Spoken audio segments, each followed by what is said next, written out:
Okay, இன்றைக்கி பார்த்தீங்கன்னா நம்மக்கிட்ட இருக்குது RC 390 வண்டி. இந்த வண்டியில் என்ன ப்ராப்ளம்னா வண்டி வந்து ஸ்டார்ட் ஆகலை.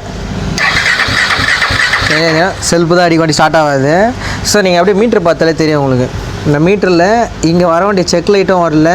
அப்புறம் வந்து பார்த்தீங்கன்னா டெம்பரேச்சர் வந்து ஃபுல்லாக ஹையாக காட்டுது. ஸோ அந்த மாதிரி இருந்தாலும் இந்த வண்டி வந்து ஸ்டார்ட் ஆகாது. இதுதான் இதில் வந்து ப்ராப்ளம்.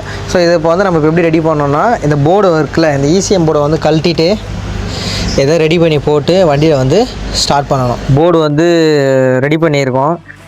ஸோ அதை வந்து இதில் வந்து போட்டிருக்கோம். ஸோ இப்போ அதில் போட்டுட்டு என்ன பண்ணால் வண்டியில் பார்த்தீங்கன்னா தெரியும், செக் லைட் வந்து வந்துருச்சு. எனக்கு வந்து டெம்பரேச்சரும் வந்து வந்துருச்சு. ஓகே, இப்போ நான் செல்ஃப் அடிக்கிறேன்.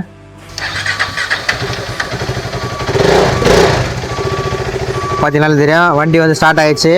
ஸோ இந்தமாரி ஃபால்ட் எல்லாம் உங்கள்கிட்ட இருக்குண்ணா வண்டியில். ஜஸ்ட் ஒரு மெக்கானிக் வந்து கன்சல்டேஷன் பண்ணிவிட்டு போர்டு தான் ஃபால்ட்டுன்னீங்கன்னா ஆட்டோ கேட்டுக்கு பேசிக்கு வந்து போர்டை வந்து ஃபார்வர்ட் பண்ணி விடுங்க. நாங்கள் ரிப்பேர் பண்ணி உங்களுக்கு அதை நாங்கள் ரிட்டர்ன் கொரியர் போட்டுடுறோம்.